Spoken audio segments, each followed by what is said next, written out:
santuario tenía muchos muebles. Y como ya dijimos en un programa anterior, los muebles tenían un simbolismo. La mesa con los panes sin levadura, el candelabro de oro de 7 brazos, estaba el altar del incienso. Eso todo estaba en el lugar santo. Luego había un velo y detrás del velo estaba el lugar santísimo. En el lugar santísimo nosotros encontramos el arca del pacto, dentro de la cual estaba la ley de Dios, estaba la vara de Aarón y una vasija con el maná. La tapa del arca, llamada propiciatorio, de allí salían 2 querubines con sus alas extendidas, una hacia el otro, y luego entonces allí aparecía la presencia de Dios. Cuando nosotros analizamos lo que simboliza cada uno de los muebles y de los servicios del santuario, encontramos que hay algo maravilloso en ello. Pero cuando vamos de Daniel a Apocalipsis, encontramos que hay coincidencia en los símbolos que utilizan tanto el profeta Daniel como el apóstol San Juan.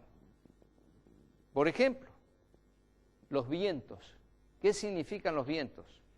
¿Qué significa el mar? ¿Qué significa la tierra? ¿Qué significa la mujer? Encontramos 2 mujeres, una mujer pura y una mujer prostituta. Todo eso nos indica la maravilla de la profecía y de los simbolismos que existen en la palabra de Dios. La conferencia de esta noche se titula Las neblinas del tiempo, y este es un bonito fondo nublado allí. Las neblinas del tiempo es una conferencia sobre Daniel capítulo 2. Yo soy Dios y no hay otro Dios, que anuncio lo por venir desde el principio y desde la antigüedad y lo que aún no era hecho. Isaías capítulo 46 versículos 9 y 10. Entonces Dios dice, y yo te diré antes de tiempo lo que pasará desde el principio hasta los últimos días. Y en Daniel tenemos una clave al libro de Apocalipsis. De hecho, los libros de Daniel y Apocalipsis van mano a mano.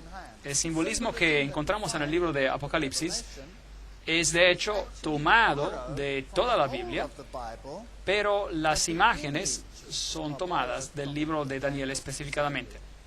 Jesús dice en Mateo 24, cuando se le preguntó acerca de las señales del fin, que debemos estudiar el libro de Daniel en particular, y declara eso en Mateo 24. Y por supuesto, en el libro de Apocalipsis también dice, bienaventurado el que lee y los que oyen las palabras de esa profecía.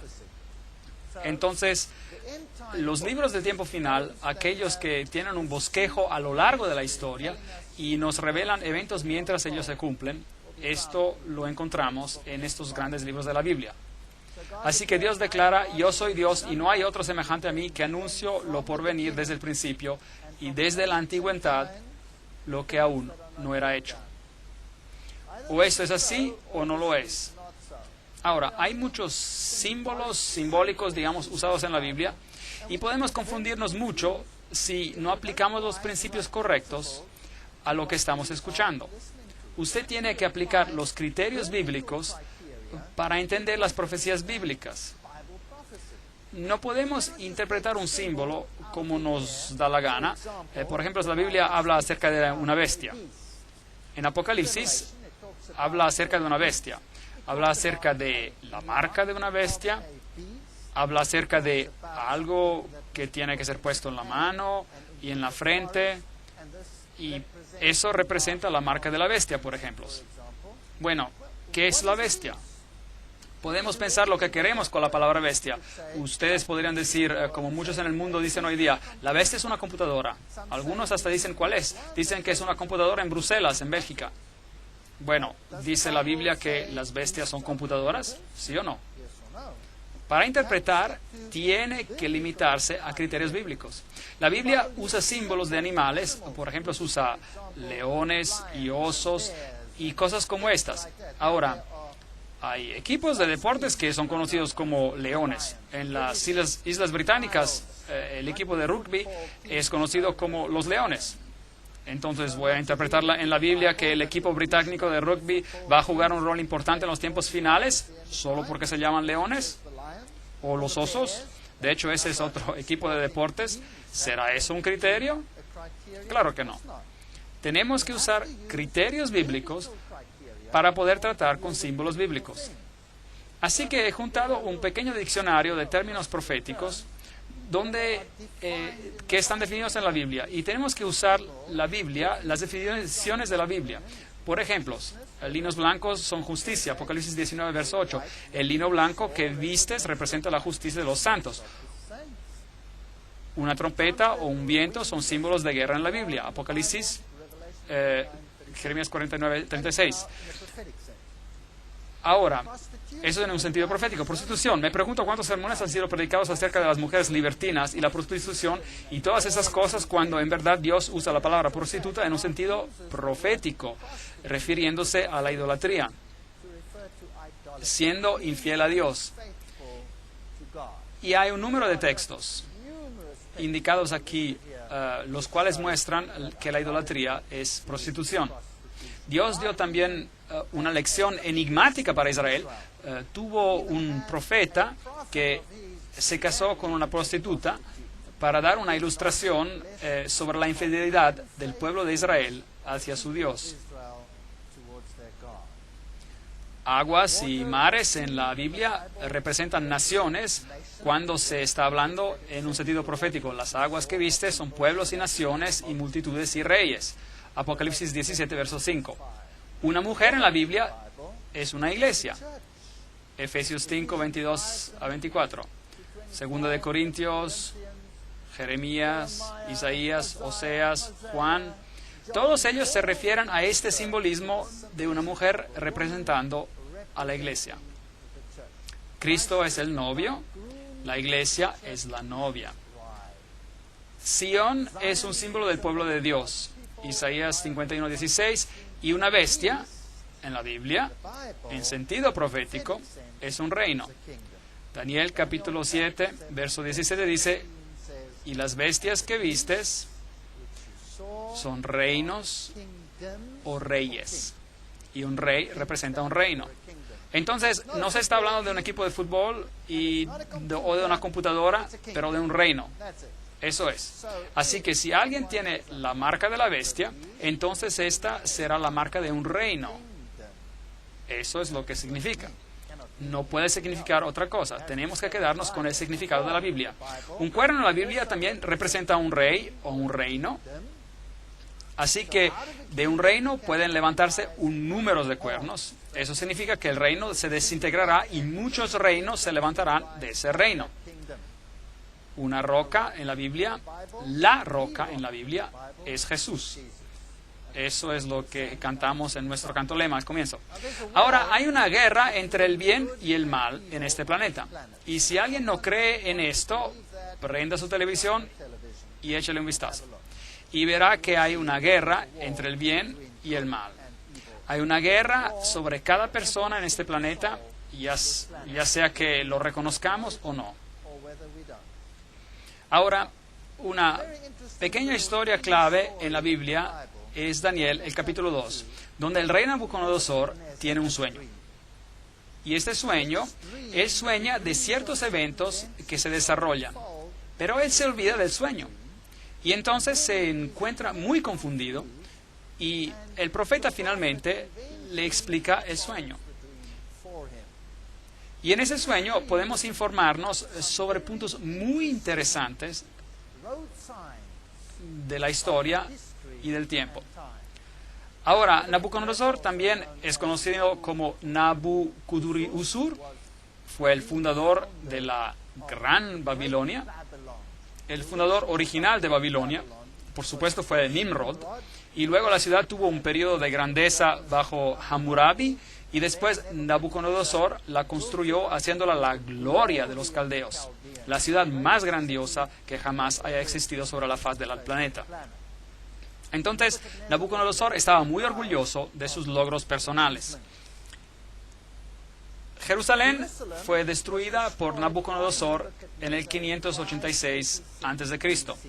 Y durante ese tiempo se llevaron presos a Babilonia.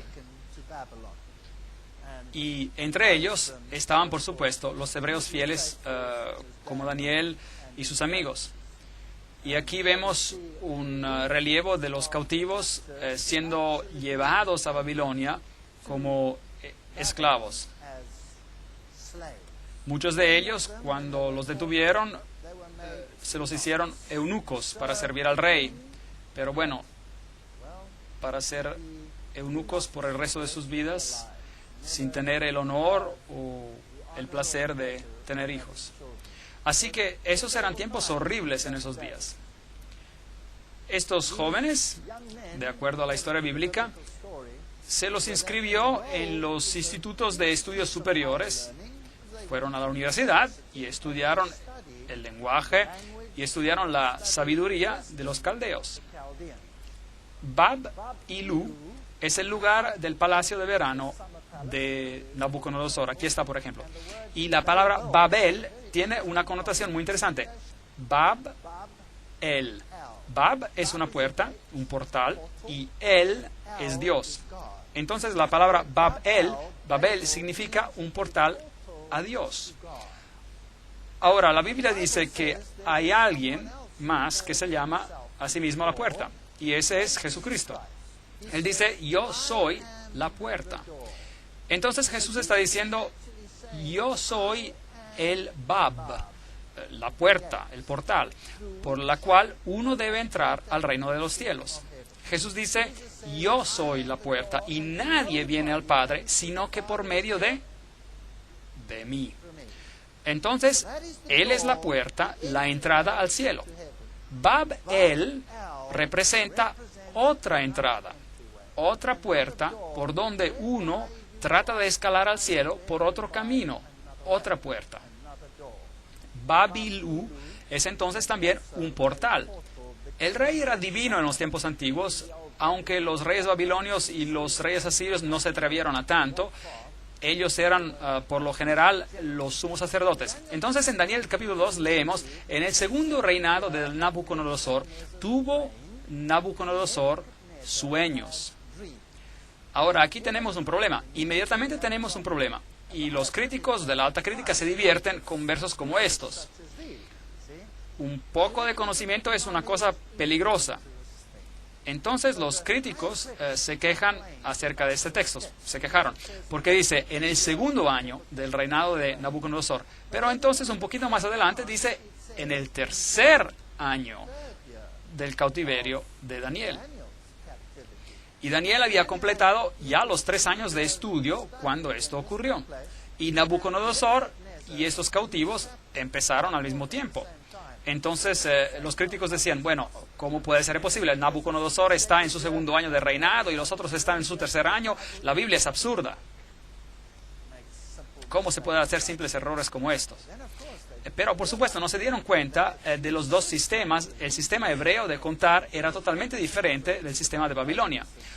Cuando un rey de Babilonia ascendía al trono, su primer año no era contado, era conocido como el año de ascensión. Entonces, el segundo año de su reinado, de acuerdo al sistema babilónico, es en realidad el tercer año. Y Dios no reconoce el sistema babilónico cuando habla acerca de los cautivos hebreos. Él mantiene su sistema, donde cualquier parte del año era considerado como un año completo. Cualquier parte de un día venía considerado como un día completo.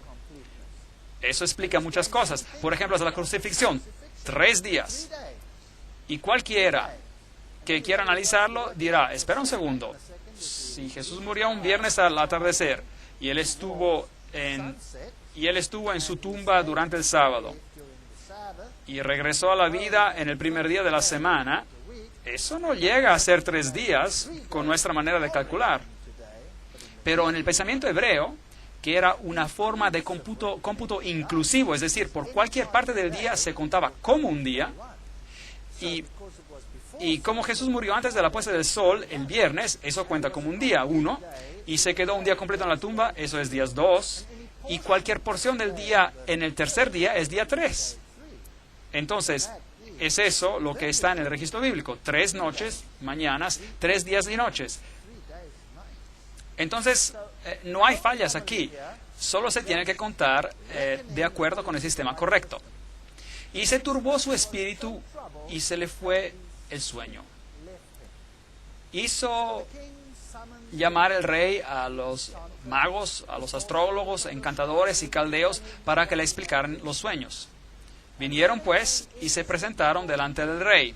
Y el rey les dijo: ahora ustedes, saben, en nuestros tiempos modernos creemos, qué primitivo.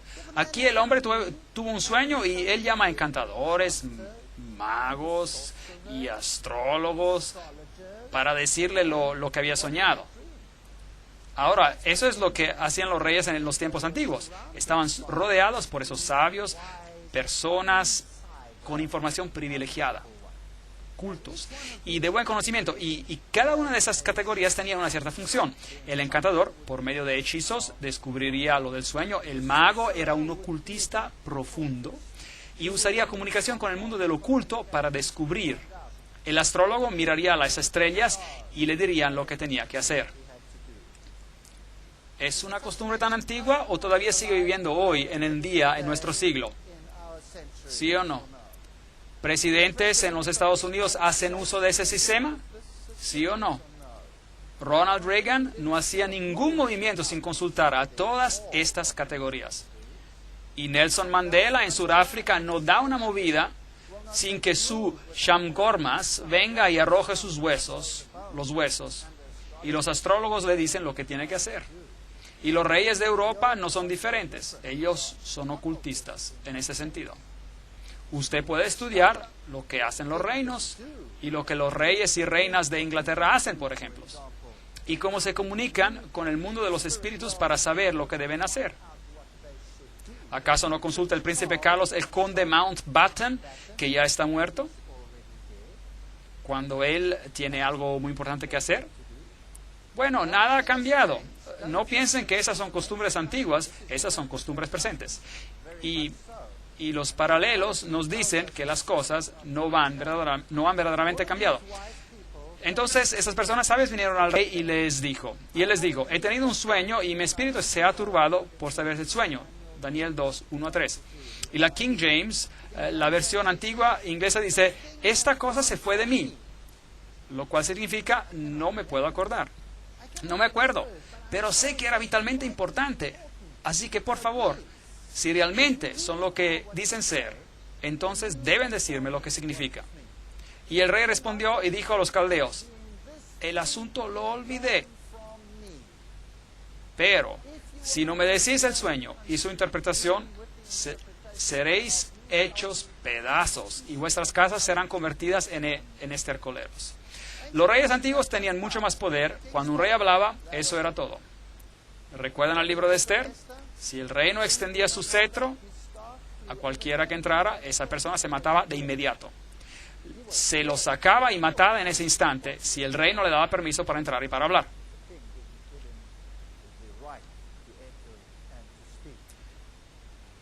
El versículo 10 dice, los caldeos. Ahora, ¿quiénes son los caldeos? Los caldeos eran los eruditos, los que eran altamente educados, los astrónomos, los antes. Y tenemos caldeos hoy en día. Algunas órdenes religiosas concentran los más intelectuales, los más cultos en el mundo, en ciertos órdenes, que de hecho después administran muchas de nuestras universidades. Y las universidades más reconocidas al mundo, las universidades más renombradas que tenemos hoy en día en el mundo, son administradas por una categoría de personas hoy en día, que sería el equivalente exacto de los caldeos en ese entonces. Nada ha cambiado, así que esos son los eruditos. Los caldeos respondieron delante del rey y le dijeron, no hay hombre en la tierra que pueda declarar el asunto al rey. Además, ningún rey, príncipe ni señor que ha preguntado una cosa semejante a ningún mago, ni astrólogo, ni caldeo. ¿Ven las diferentes categorías? Todos ellos no pueden hacer esto. Porque el asunto que el rey demanda es difícil y no hay quien lo pueda declarar al rey, salvo que los dioses, cuya morada no está entre los hombres. Entonces Dios removió ese sueño de la mente del rey para que él no pudiera recordarlo. Y también para exponer todas estas categorías de personas. Versículo 12. Por esto el rey, con ira y con gran enojo, mandó que mataran a todos los sabios de Babilonia. Todos. Ahora, obviamente, esto incluía a todos aquellos que habían recibido esta educación elevada. Y, por supuesto, incluiría a Daniel y a sus amigos, porque ellos habían completado su educación en el Instituto de Babilonia de Estudios Superiores. Entonces, todos ellos fueron sentenciados a morir un día, solo porque no podían responder al sueño. Cuando Daniel escuchó de que los iban a ejecutar a todos, fue a Arioc, el guardia del rey, y le dijo: ¿hay alguna manera que yo pueda hablar con el rey? Y después de que se le dio el permiso, Daniel retornó a su casa y explicó este asunto a sus amigos, Ananías, Misael y Azarías. Mishael, de hecho son nombres muy interesantes. No tenemos tiempo para entrar en detalles, pero hay una tipología en el nombre de los eventos que se desarrollan. Daniel significa juicio de pueblo de juicio de las personas. Mishael significa quién es como Dios. Analogías muy interesantes aquí. Daniel 2, 17 y 18. Él pidió para que pidiera misericordia del Dios del cielo sobre este misterio, a fin de que Daniel y sus compañeros no perecieran con los otros sabios de Babilonia. Esos son los acontecimientos básicos detrás de nuestra historia. En Daniel 2, versículo 21, tenemos esta declaración. Y Él, el Dios, es decir, cambia los tiempos y las estaciones, remueve reyes y pone reyes. Entonces, nuestra historia va a ser de cómo los reinos se levantarán y los reinos desaparecerán en este planeta. Daniel 2, versículo 24, nos cuenta de cómo el rey es informado de que Daniel tiene una respuesta.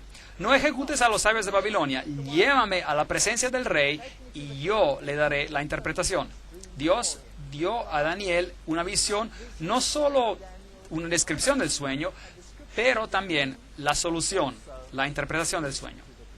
Respondió el rey y le dijo a Daniel, el cual se llamaba Belchazzar, que por supuesto es su nombre dado en lugar de Daniel, que se interpreta juicio.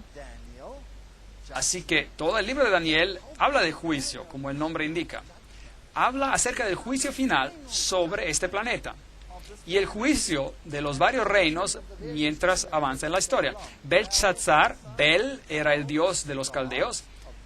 Bel, vamos a hablar mucho de este dios Bel, y está muy de moda hoy en día, diría. Hay muchas organizaciones que se llaman aún por Bel hasta hoy en día. Daniel, el cual llamaban Belchazzar, ¿podrás tú hacerme conocer el sueño que vi y su interpretación? Daniel 2:26. ¿Y qué dijo Daniel? ¿Sí yo puedo? ¿Sí yo puedo? No. Belchazzar, Belteshazzar. Belit es diosa, Sha es rey, Sar, Utsur es protector. Entonces, Bel es una deidad masculina, Belit es una deidad femenina. Ya sea masculino o femenino, eran intercambiables. Es una idea interesante. Regresaremos a este concepto en más detalle al futuro. Daniel respondió al rey diciendo, el misterio que el rey demanda, ni sabios, ni astrólogos, ni magos, ni adivinos. Es fascinante para mí saber que cada una de esas categorías existen hoy en día y son usadas por el mundo hoy y por el liderazgo del mundo hoy. Pero hay un Dios en los cielos que revela los misterios y Él ha hecho saber al rey Nabucodonosor lo que ha de acontecer. ¿Cuándo? En los últimos días. Daniel 2, 27, 28. Entonces Daniel capítulo 2 es un libro para nuestro tiempo. Es para nuestro tiempo. nos explica algo para todos los tiempos, pero se concentra al final de la historia humana. El Daniel, el juicio final viene en nuestros tiempos. No es sorprendente que las personas digan, olvídese del Antiguo Testamento, no lo necesitamos más. Bueno, Jesús dijo, cuando veáis en el lugar santo la abominación desoladora de la que habló el profeta Daniel, el que lee entienda. Hablando acerca del futuro, Jesús mismo nos indica el libro de Daniel y concierne nuestro tiempo. Y Daniel no toma el honor, él da el honor a Dios. Vean, hay dos sistemas religiosos en este planeta. Un sistema está centrado en el hombre y el otro está centrado en Dios. Y esa es la batalla para el alma de cada persona en este planeta. Y se sorprenderá de quién hoy en día promueve una religión centrada en el hombre. Se sorprenderá. Los pondré en la pantalla uno después del otro para usted, mientras seguimos con las conferencias. Daniel 2:29. Estando tú, rey, en tu cama, te vinieron pensamientos por saber lo que había de suceder en lo porvenir. Y el que revela los misterios te mostró lo que ha de ser. Y esto es básicamente lo que él soñó. Él vio a una estatua con la cabeza de oro, los brazos de plata, y esta cabeza de oro era muy asombrosa. 2 brazos, caderas de bronce, piernas de hierro, 2 piernas, y luego los pies de hierro y barro. Y luego él vio una roca que venía hacia la tierra, golpeó a la estatua y la destruyó. Y golpeó en los pies. En ninguna otra parte. Golpeó en los pies. Bueno, ¿qué significa este sueño? Bueno, la Biblia es tan buena que nos dice exactamente lo que significa para que no tengamos que adivinar. Tú, rey, veías en tu sueño una gran imagen. Esta imagen era muy grande y su gloria muy sublime. Eso es lo que él soñó. Y viste esta roca venir. Daniel 2, versículos 32 al 33. La cabeza de esta imagen era de oro fino, su pecho y sus brazos de plata, su vientre y sus muslos de bronce, sus piernas de hierro, sus pies en parte de hierro, en parte de barro cocido. Así que el sueño miraba hacia el futuro y también trataba de los últimos días. Estabas mirando hasta que una piedra se desprendió, note cuidadosamente, sin que la cortara mano alguna. Así que esta intervención no es una intervención humana.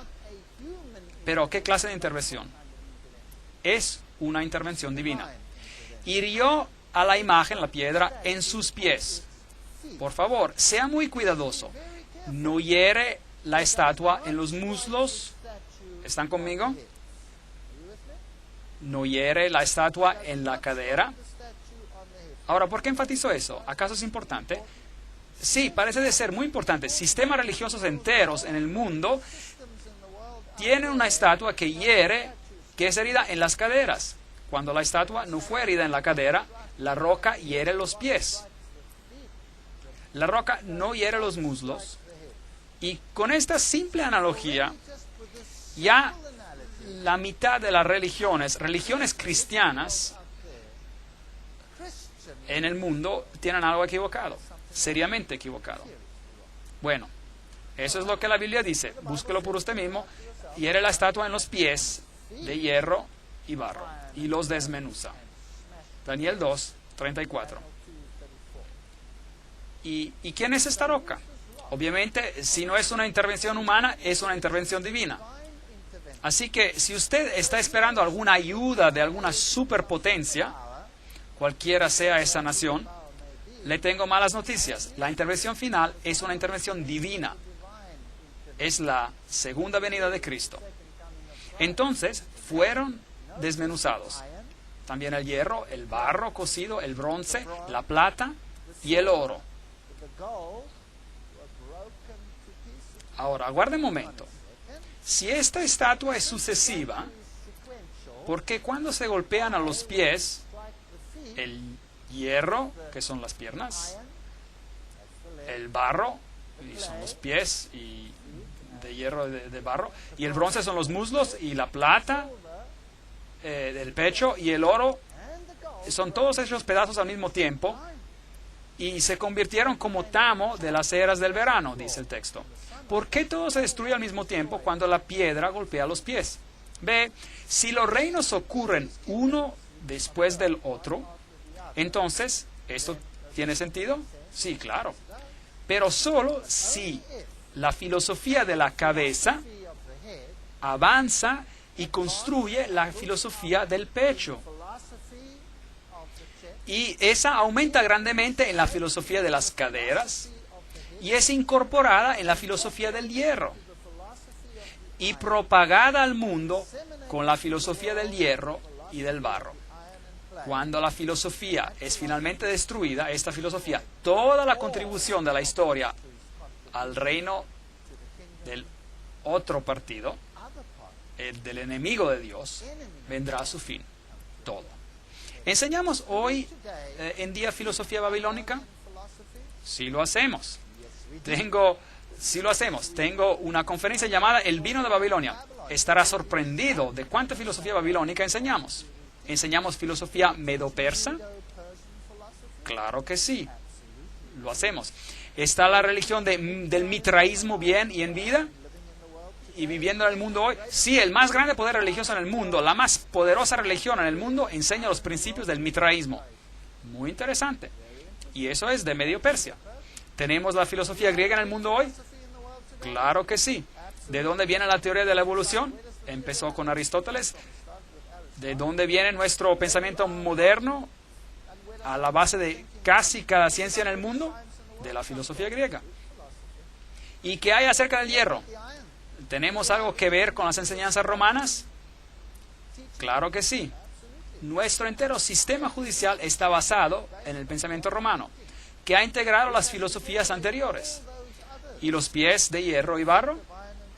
Son solamente los herederos del sistema que pasó anteriormente.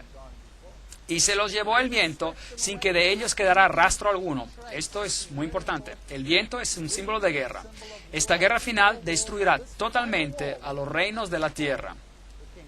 Pero la roca que destruyó a la estatua se convirtió en una gran montaña. La montaña es un símbolo en la Biblia de un reino. ¿Y cuánto llenó la tierra? Toda la tierra. No habrá naciones diferentes como las que tenemos hoy. Así que usted tiene sus esperanzas en una de ellas, de estas naciones, olvídelo. Esta profecía dice que no. Daniel 2, 35. Isaías 65, 17. Porque he aquí que yo crea nuevos cielos y nueva tierra. De lo pasado no habrá ni memoria, ni vendrá el pensamiento. Y luego Daniel interpreta el sueño. Tu rey, y él era el rey de Babilonia, él representaba a Babilonia, era rey de reyes. Muy interesante este detalle aquí en la Biblia. Una R minúscula de rey. Una R minúscula. Increíble. Hay otro rey de reyes que empieza con la R mayúscula. ¿Y quién es él? Él es Jesús. Él es el rey de reyes y señor de señores. Aquí hay otra persona que se llama rey de reyes. Y él era conocido por rey de reyes. Y él era el rey de reyes, el gobernador. ¿Hay otro poder hoy en día que tiene un título oficial de rey de reyes? La respuesta es sí. Hay un poder hoy tan poderoso, tan invasivo en el mundo, que si supiéramos nos sorprendería. Y el título que lleva es Rey de Reyes. ¿Está viva la filosofía de Babilonia hoy en día? Porque el Dios del cielo te ha dado reino, poder, fuerza y majestad. Tú, rey, eres rey de reyes. Rey con letra R minúscula. Tú eres aquella cabeza de oro. Después de ti se levantará ¿qué? Otro reino inferior al tuyo. Daniel 2, versículo 39. Entonces Babilonia caerá y será repuesta por otro reino inferior. El oro es un metal precioso. La plata es un metal menos precioso, pero la plata es más dura que el oro. Entonces, la filosofía máxima de un rey de reyes era en la cabeza de oro. La filosofía máxima de Babel, otro portal al cielo, era simbolizada en el oro. Fue fortalecido en el siguiente reino, aunque se convirtió en más brutal y menos refinado. Su pecho y brazos de plata. Hay dos componentes a un pecho y a un brazo, y habrá dos componentes en el siguiente reino también, el cual dominará sobre toda la tierra. Babilonia nunca se tenía que disipar, nunca tenía que ser destruida. Nabucodonosor pensó que él había construido un reino que nunca dejaría de existir. He aquí una inscripción que fue encontrada sellada por un sello de Nabucodonosor, donde dice: que dure para siempre. Él no podía pensar en un reino que sería destruido.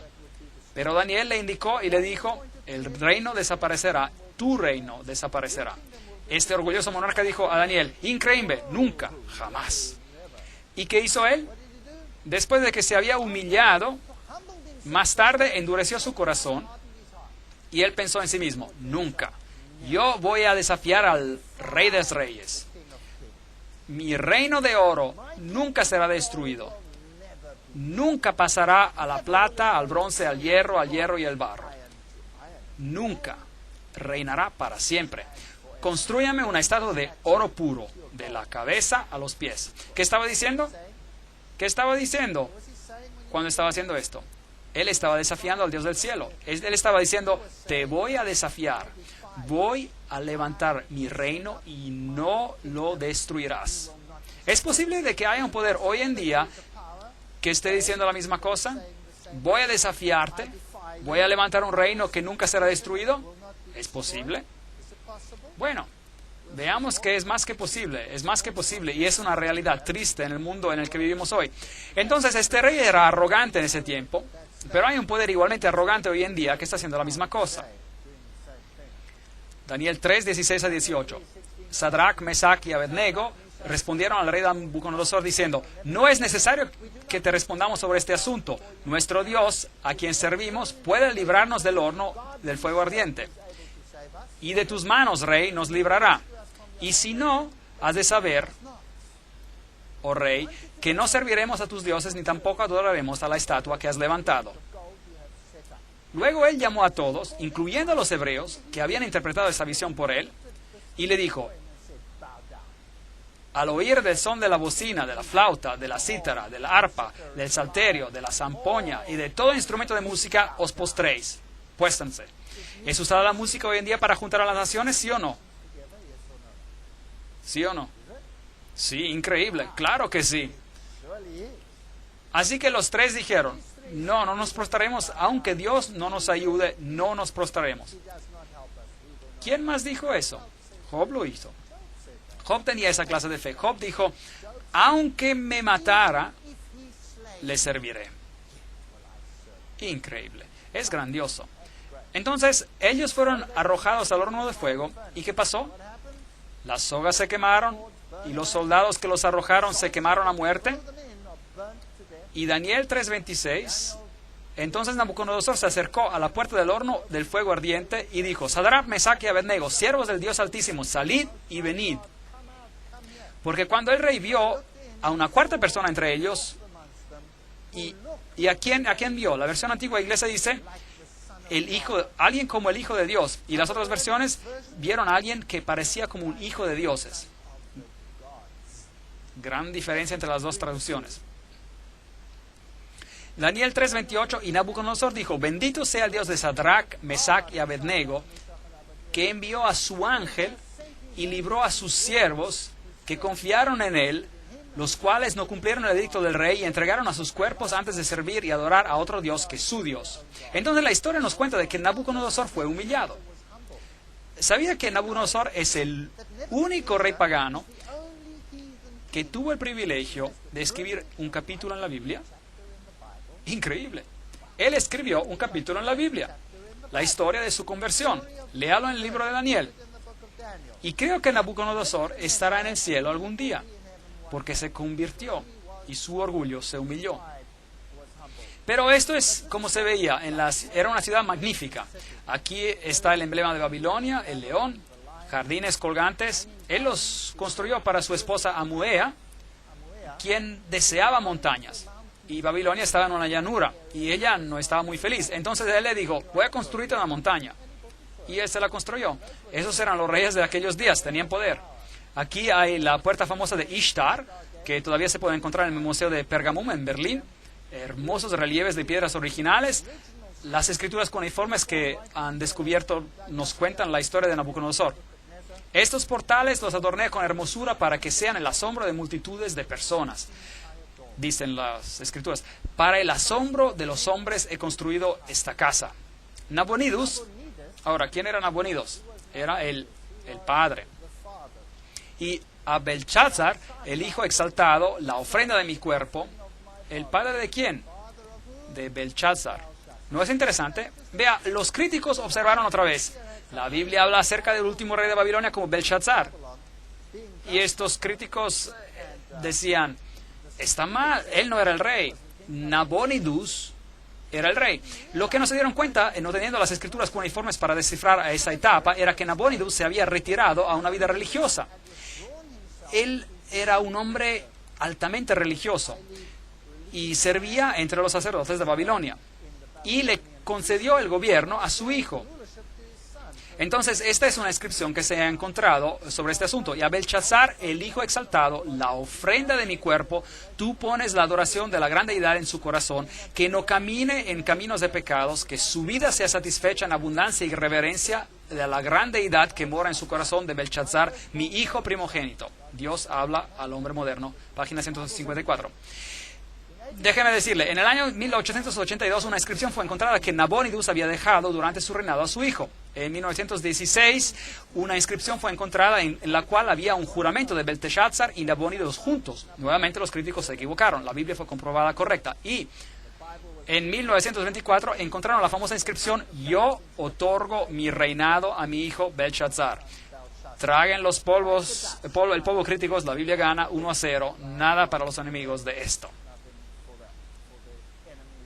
Y luego la escritura apareció en la pared y escuchamos la historia del viejo profeta Daniel que fue llamado para interpretar la escritura en la pared. Mene, contó Dios tu reino y le ha puesto fin, Belshazzar, y lo ha terminado. Tekel, pesado ha sido en las balanzas y ha fallado, y has hallado falto. Peres, tu reino ha sido dividido y dado a los medos y los persas. Muy interesante, dos brazos, medos y persas. Y el profeta interpreta una escritura escrita por un dedo en la pared.